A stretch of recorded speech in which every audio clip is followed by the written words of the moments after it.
외국의 중요한 인물이 한국을 방문하게 되면 그 사람의 지위에 맞는 영접을 합니다.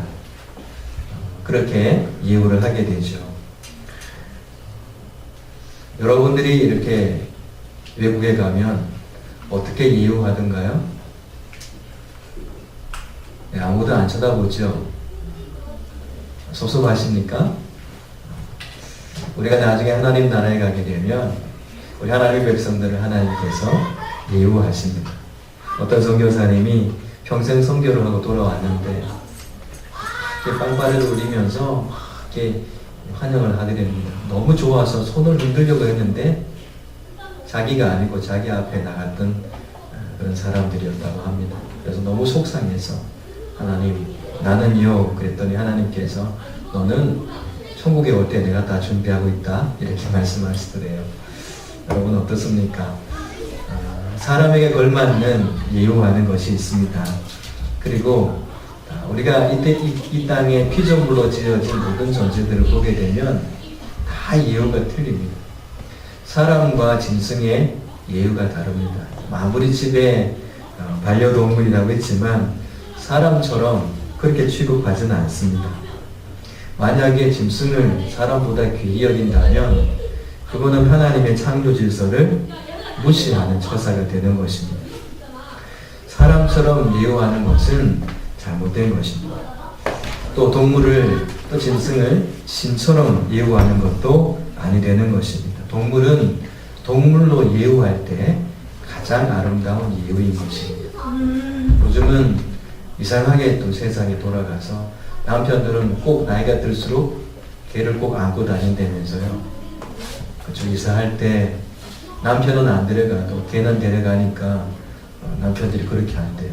풍자하고 있는 이야기입니다. 사람의 가치가 짐승만도 못하게 되는 그런 이 시대가 되어져 가고 있는 것을 말해주고 있습니다. 여러분, 그렇게 사람을 예우해서는 안 되는 것입니다. 짐승은, 동물은 동물로 대우해야 되는 것입니다. 그것이 창조 질서입니다. 그리고 그것이 가장 동물을 위한 것이기도 합니다. 사람에게도 사람다운, 또 사람답게 대접해야 됩니다. 사람을 물건 취급해서도 아니 되는 것입니다. 벌레 보듯이 사람을 그렇게 취급해서는 아니 되는 것입니다. 또 사람을 사람 이상으로도 대접해서도 안 됩니다. 사람을 신격화시켜서 신처럼 이렇게 모셔도 안 되는 것입니다. 사람은 사람답게 예우하는 것이 가장 바람직한 것입니다. 북한 정권은 사람을 신격화시켜 놨습니다. 옛날 고대 사회에도 사람을 신격화시켰습니다. 이 모든 것들은 잘못된 것입니다. 사람을 신의 자리에 갖다 놓는 것을 우리는 우상이라 그럽니다. 하나님에 대해서도 마찬가지입니다. 하나님께 대해서도 하나님에 대한 거기에 걸맞는 예우를 해드려야 됩니다. 하나님께서 우리에게 베푸신 크신 사랑이 있고 은혜들이 있습니다.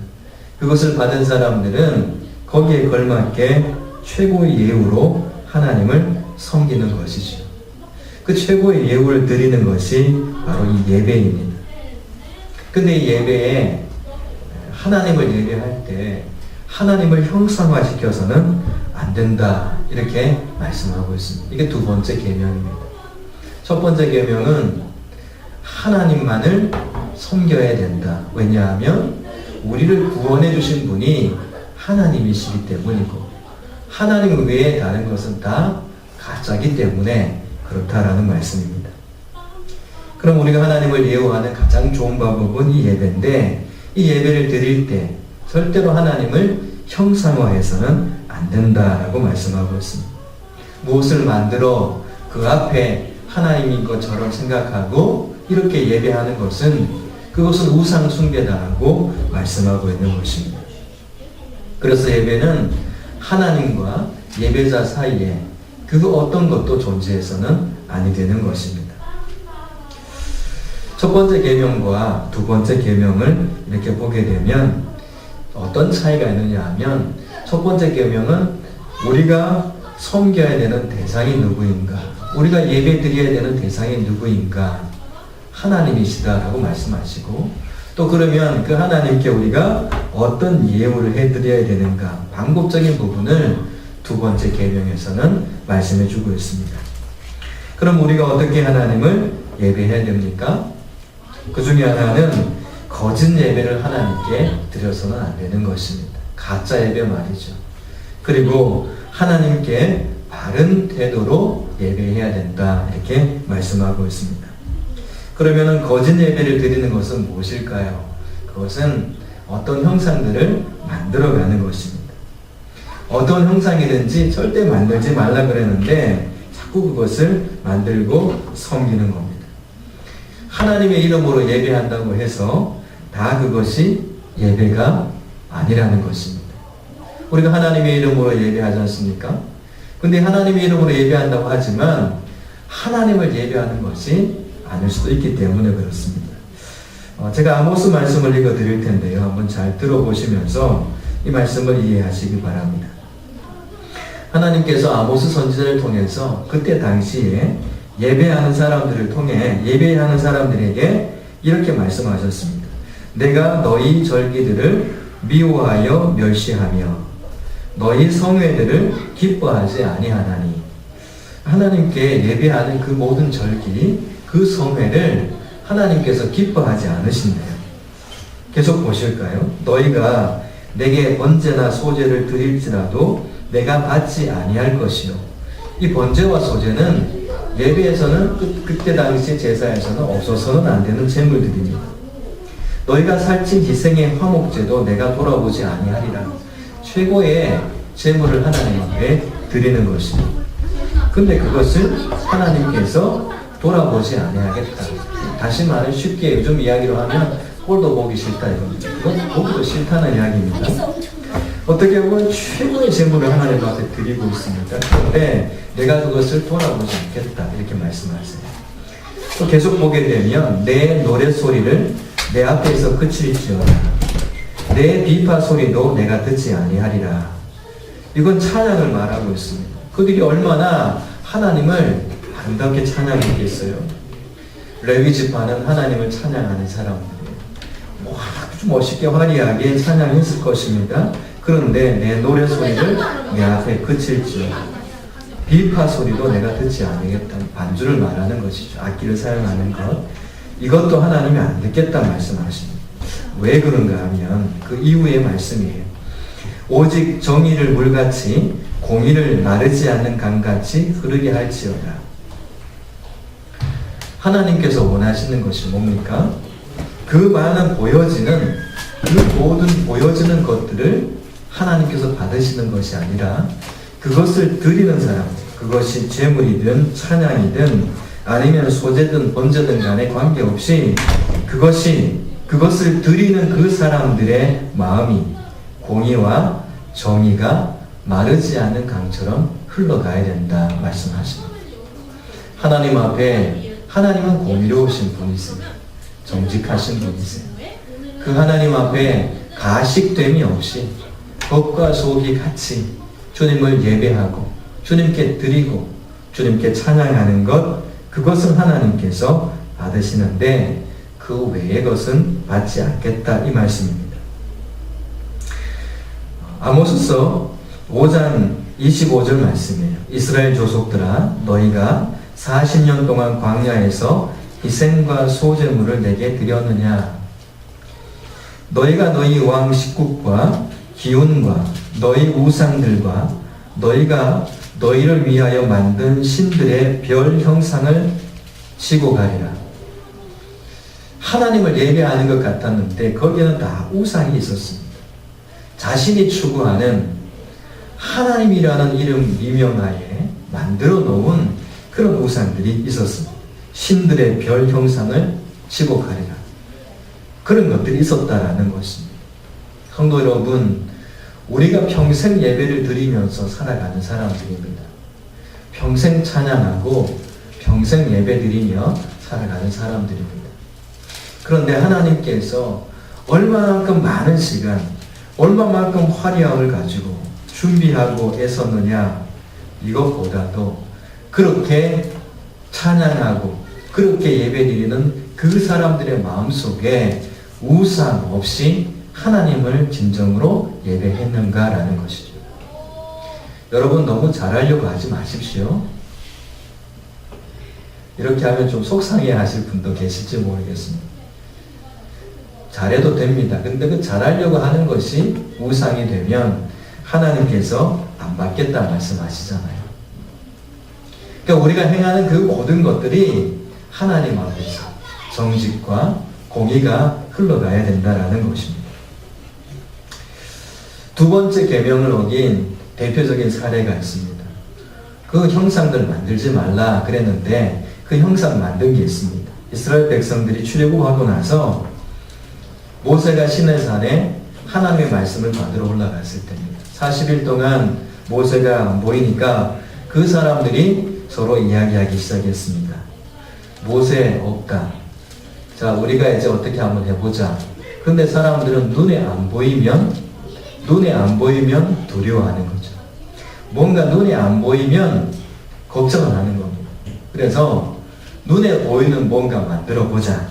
이렇게 해서 만들어낸 것이 금송아지입니다. 여러분 한번 찾아보실까요? 지금 본문과 가까운 성경 구절이니까 출애굽기 32장 1절에서 6절 말씀입니다. 그렇게 하나님의 능력을 봤던 사람들이고 홍해를 건너갔던 사람들입니다. 그리고 구름 기둥과 불 기둥의 기적적인 것을 경험했던 사람들입니다. 근데 그런 사람들이 모세가 잠깐 비어있는 사이에 황금 송아지 만들어 그렇게 그들이 그 송아지를 향해서 하나님이다 뭐 이렇게까지도 이야기하는 내용이 나오거든요. 32장 1절에서 6절 말씀 우리 교독하십시다. 백성이 모세가 산에서 내려오미 더님을 보고 모여 백성이 아론에게 이르러 말하되 일어나라 우리를 위하여 우리를 인도할 신을 만들라. 이 모세 곧 우리를 애굽 땅에서 인도하여 낸 사람은 어찌 되었는지 알지 못함이니라.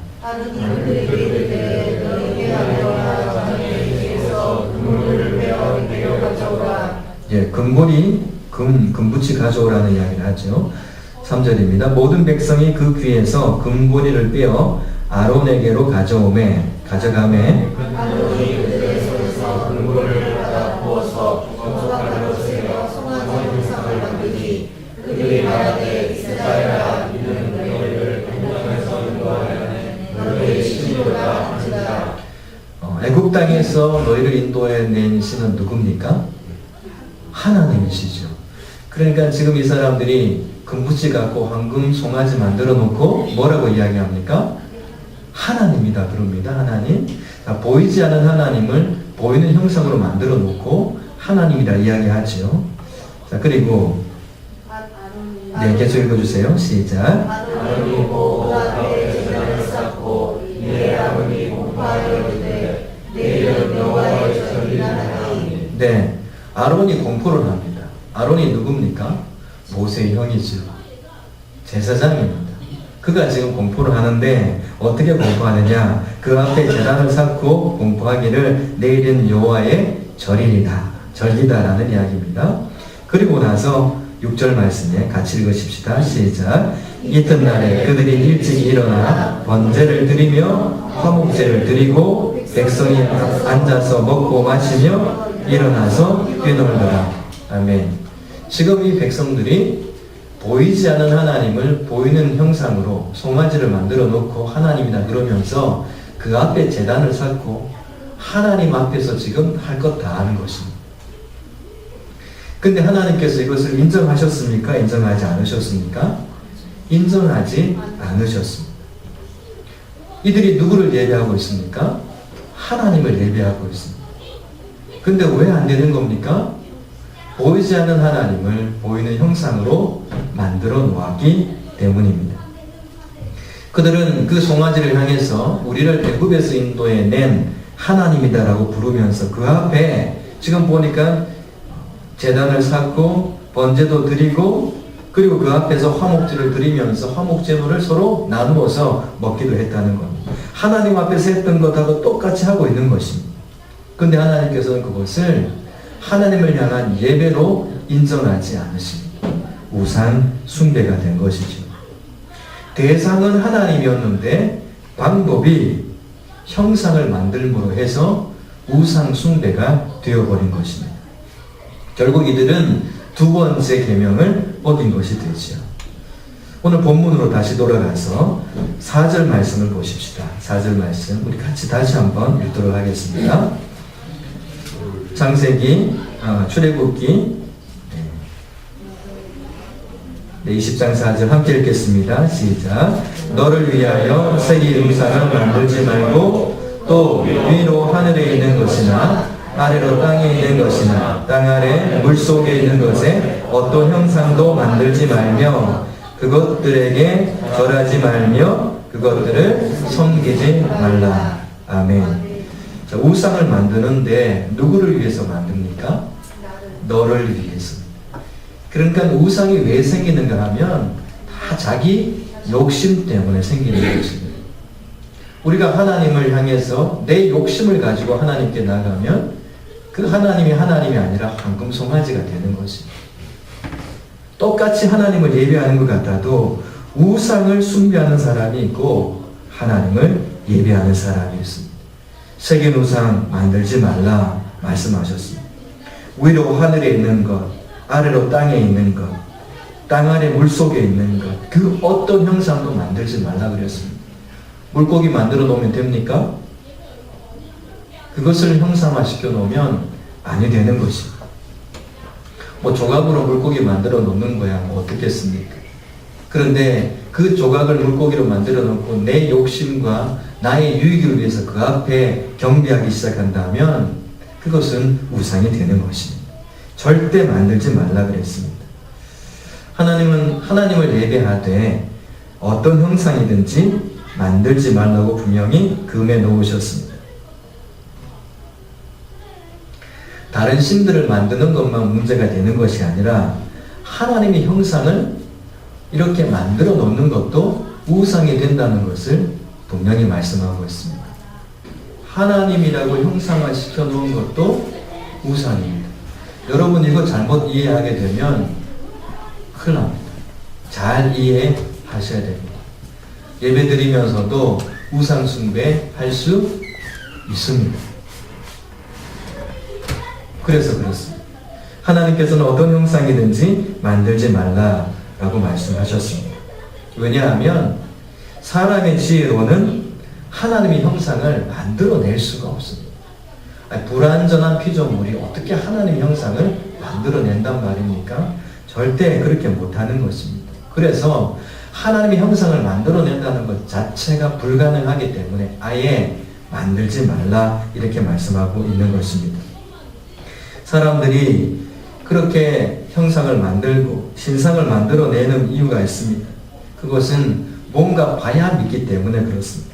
눈으로 확인해야 믿는 것입니다. 눈으로 봐야 믿기 때문에 뭔가 만들어 놔야 위대하고 커 보여야 눈에 보이는 것이라야 뭔가 믿을 만한 것이라고 생각하는 것이죠. 다 불완전한 것입니다. 오늘 점심 먹다 보니까 삼성을 추월했다. 뭐 이렇게 그 중국의 어떤 기업이 그렇게 말씀하시는 분이 계세요. 무슨 말씀을 드리고 싶으냐면 마크가 이렇게 있지 않습니까? 마크는 그 회사의 심볼과 같은 것이지요. 근데 그 마크가 그 회사를 다 표현합니까? 아닙니다. 단지 그 회사를 상징하는 것 뿐입니다. 형상을 만들어낸다는 것은 하나님을 다 표현할 수 있는 것이 아닙니다. 그래서 하나님을 다 표현할 수 있는 것이 아니기 때문에 만들 수도 없고 만들어내어서도 그것은 다 가짜일 수밖에 없다는 것입니다. 그래서 만들다 보면 왜곡시키게 되고 축소화시키게 되고 변질시키게 되는 것입니다. 그래서 하나님께서는 그 신들을 만들지 말라, 형상화시키지 말라라고 말씀하고 있습니다. 그리고 사람들이 그런 신들을 만들어내는 이유는 그걸 통해서 화는 면하고 또 복은 받겠다라는 것입니다. 그거 만들어 놓고 그 신 앞에 잘하면 화는 점점 멀리 갈 것이고 복은 점점 더 받게 될 것이기 때문에 그렇게 하는 것입니다. 취직하기 위해서는 취직신한테 가서 이야기하는 겁니다. 취직신이시여, 나에게 이번에 취직 잘하게 해주면 내가 복세를 이만큼 더 다음에 볼 때는 주겠습니다. 결국 이게 뭡니까? 복세를 더 내는 결과 그 신은 나한테 더 좋은 걸 주는 것입니다. 그렇죠. 이게 세상의 신들의 모습입니다. 결국 그것은 누구를 위한 것입니까?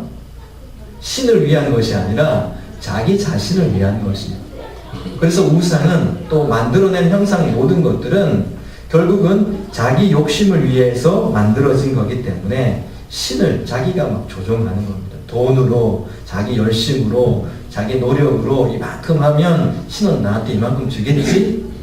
이렇게 하면서 순수한 마음이 아니라 이렇게 거짓된 마음을 가지고 욕심을 이루기 위해서 하기 때문에 그것은 우상 숭배가 되는 것입니다.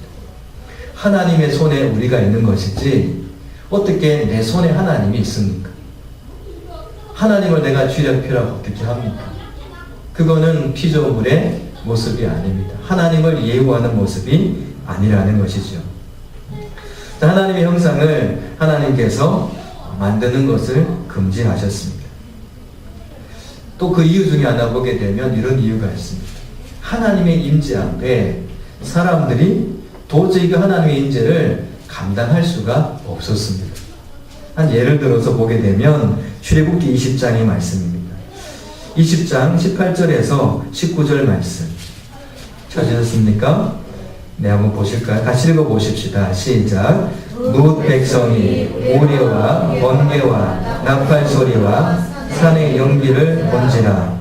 그들이 볼 때에 떨며 멀리 서서 모세에게 이르되 당신이 우리에게 말씀하소서 우리가 들으리이다.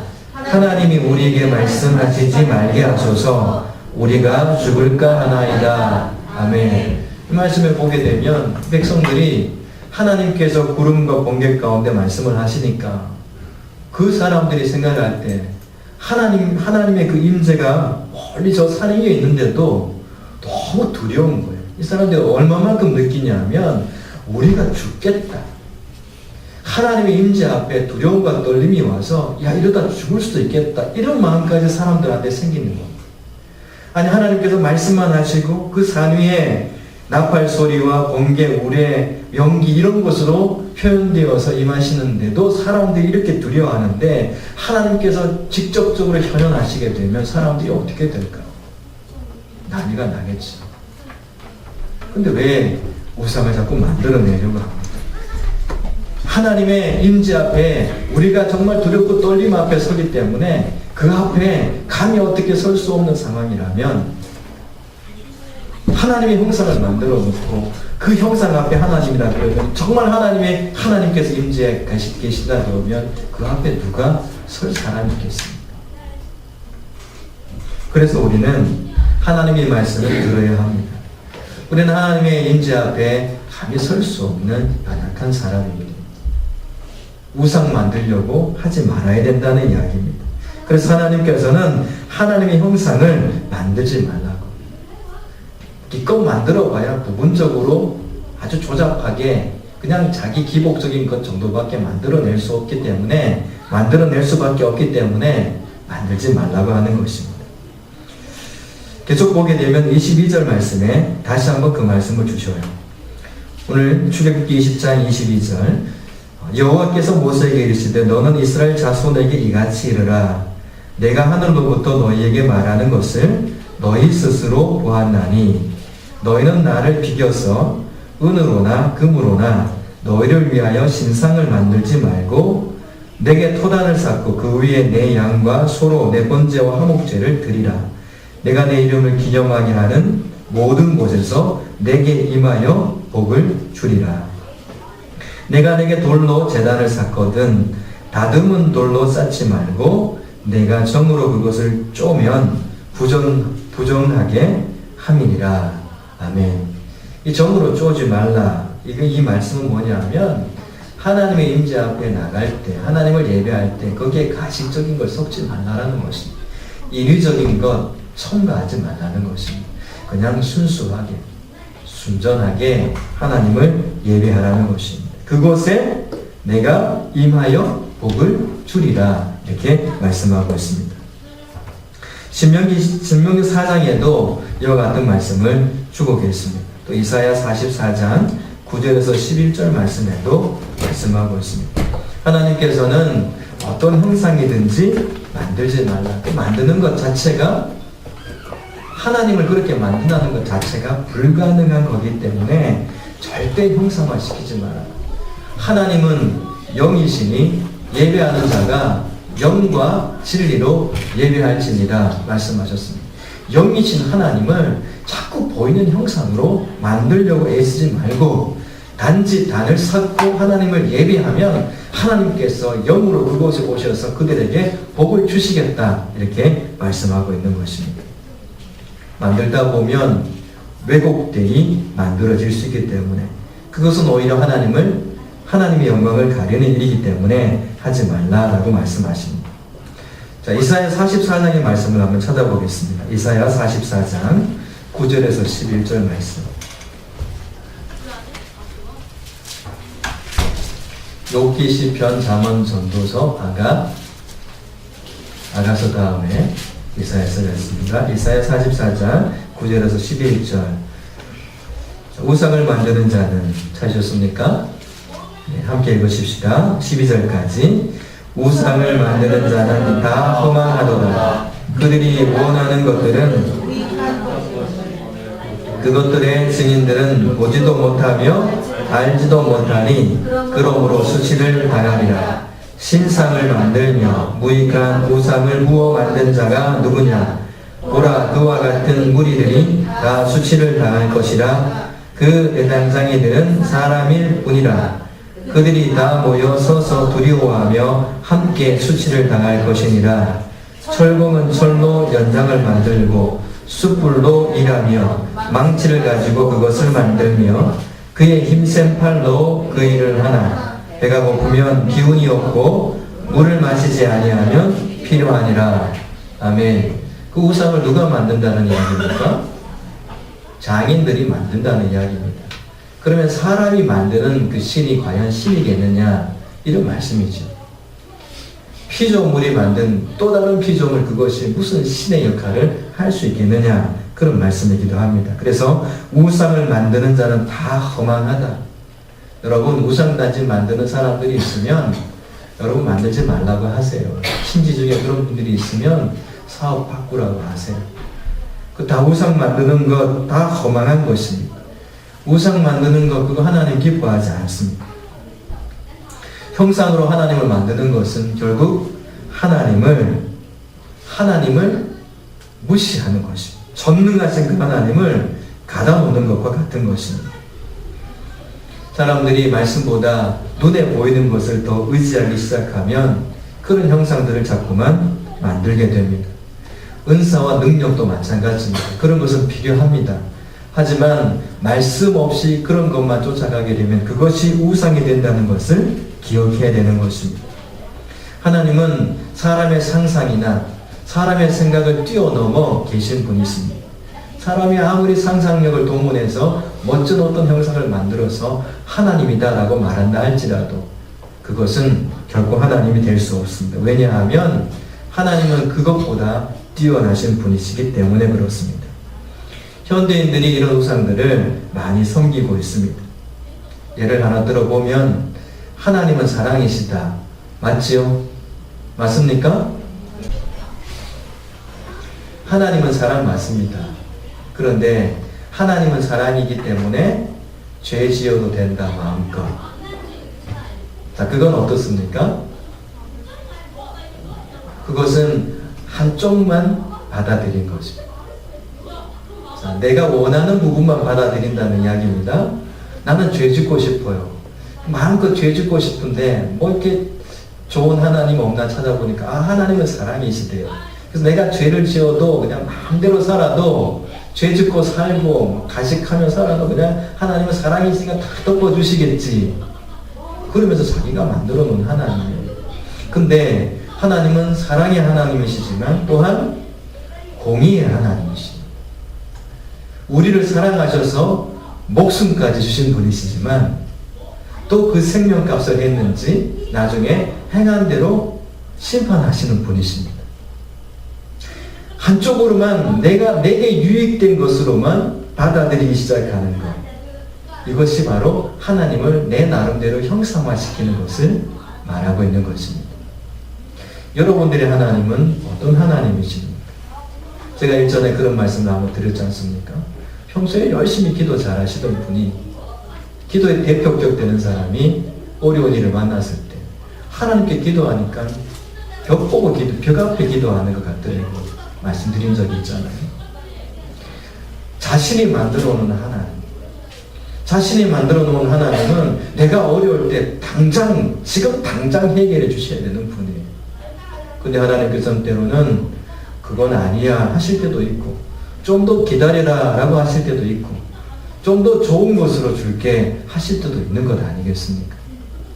그런데 우리는 내가 만들어 놓은 그 하나님 앞에 가더라는 것입니다.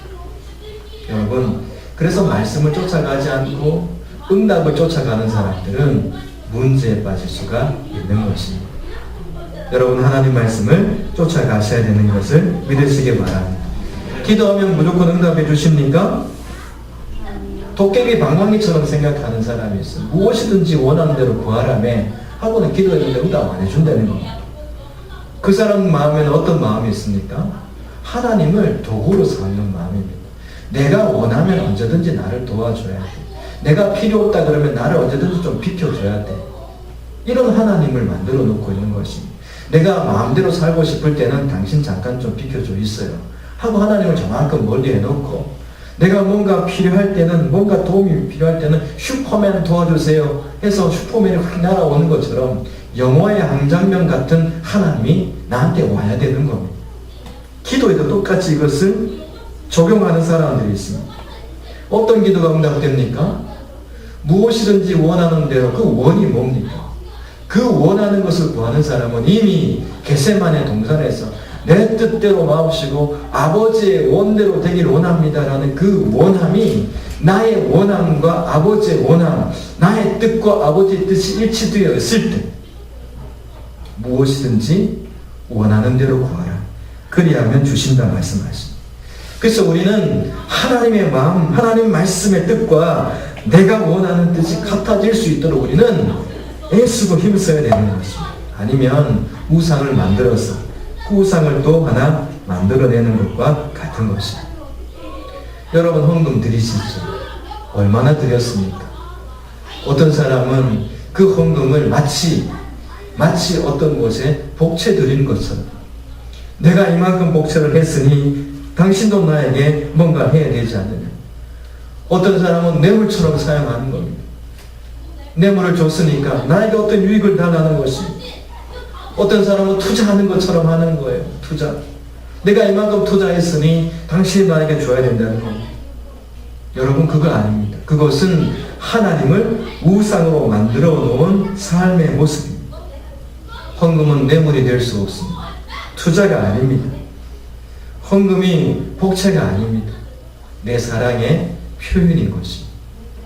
하나님을 사랑하는 자가 내게 주신 사랑이 감사해서 생명과도 같은 것, 뭐 없나 싶어서 그 중에 하나 찾아보니 이 물질이 있는 것입니다.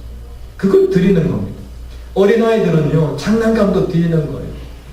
어떤 아이가 이렇게 집회가 끝나고 헌금 시간이 됐는데 집이 너무 가난해서 땡전 한 푼도 없었어요. 그래서 헌금은 하고 싶은데 어떻게 하지 하다가 이 아이가 헌금 바구니 올라올 때 그 아이가 그 헌금 바구니 안에 쑥 들어간 거예요. 그 아이의 마음에는 나를 드리고 싶은 겁니다. 예물을 1,000원을 드리든 100원을 드리든 거기에 나를 드림이 없다면 그것은 복채나 아니면 뇌물이나 투기나 투자 정도밖에는 안 되는 것입니다. 2랩 돈을 드려도 전부를 드리는 사람이 있습니다. 수많은 돈을 드려도 정말 아무것도 아닌 하나님을 우상 만들어서 드리는 그런 예물도 있다는 것입니다. 오늘 우리의 기도와 우리의 예물 드리는 이 헌금 생활 한번 돌아보시기 바랍니다. 말씀을 인정하는데도 부분적으로만 인정하고 있다면 나는 말씀에서 말씀하시는 하나님이 아니라 내가 만든 우상을 섬기고 있는지도 모르겠습니다. 그러면 하나님의 진정한 형상은 무엇일까요? 하나님의 형상은 무엇일까요? 우리 신약 성경에서 한번 찾아보십시다. 골로새서 1장 15절 말씀.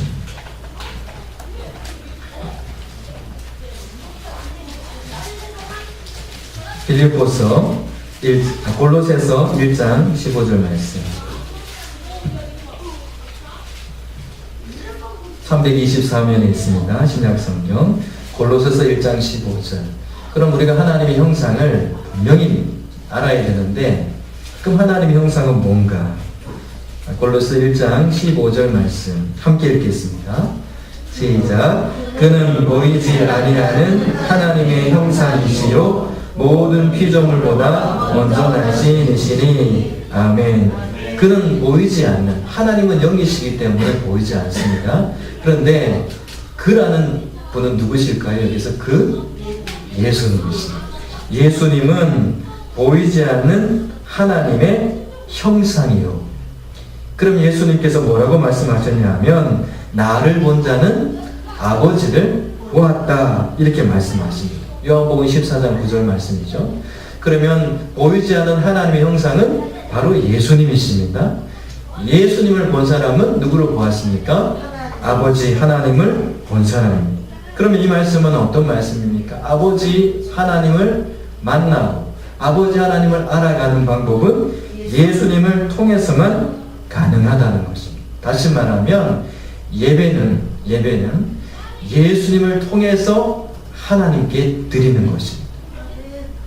그래서 우리가 예배 가운데로 나올 때 그냥 바쁜 마음으로 있어서는 안 됩니다. 제가 일부러 여러분들에게 부탁했던 것이 있습니다. 30분 전에는 모든 찬양 연습도 마치고 모든 활동을 마치고 예배 준비하십시오. 안내위원은 안내위원의 자리, 기도자는 기도의 자리. 왜 그런지 아십니까? 적어도 여러분들이 일찍 와서 오늘 본문이 어딘지, 찬송은 몇 장 하는지 이런 거, 그리고 오늘 설교하는데 목사님이 헛소리 하지 않도록 이런 것 정도는 우리가 기도해야 되는 것 아니겠습니까? 적어도 이 정도는 준비해야 되지 않느냐는 거예요. 누구의 이름으로? 예수님의 이름으로 말입니다. 그래서 우리가 예배 가운데로 나아갈 때는 다 이런 것들이 필요합니다. 여러분 뭐 식당 봉사를 하든지 뭘 하든지 간에 예수님의 이름이 없다면 그것은 하나님의 형상을 잃어버리게 되는 것입니다. 모든 예배는 그래서 예수님의 이름으로 나아가야 되는 것입니다. 다른 형상 만들면 안 됩니다. 그래서 예수님께서 두세 사람이 내 이름으로 모인 그곳에 내가 그들 중에 있다 이렇게 말씀하십니다. 예수님이 계시는 곳에는 예수님의 영 성령께서 계십니다. 그러면 그곳에는 반드시 성령의 열매들이 맺혀지게 됩니다. 성령의 열매들이 맺혀지게 되어 있습니다. 지난주보다 더 멋있게 이번 주에는 맺혀져 있게 되는 것입니다. 그래서 여러분들이 사역하는 그 현장들마다 그 열매가 더욱더 풍성하게 맺혀지게 되는 것이죠. 예배 때마다 예수님을 통해서 아버지 하나님께로 나가기 때문에 삼위일체 하나님의 역사하심을 우리는 경험하게 되는 것입니다. 그렇게 예배하는 곳에 하나님께서 아까 말씀처럼 복을 내가 주겠다 이렇게 말씀하시잖아요. 주여 복 주시옵소서 그렇게 해서 복 주시는 분이 아니십니다. 그것은 그릇을 엎어놓는 것과 같은 것이기 때문에 열어놓는 것은 예수님의 이름으로 아버지 하나님을 예배하는 것입니다. 성경은 누구에 대해서 말씀하시는 겁니까? 예수님에 대해서 기록해 놓은 것입니다. 예수님이 어떤 분이신지, 그래서 이 말씀에 대한 사모함이 생겨날 수밖에 없습니다. 기준이 말씀이 되는 것입니다.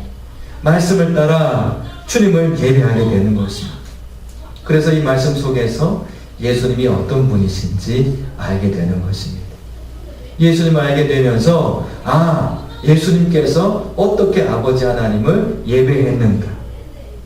그래서 성경에서 용납하지 않는 것 나도 용납하지 않고 성경 말씀에서 허락하는 것은 그 말씀 안에서 내가 마음껏 자유하는 것이죠.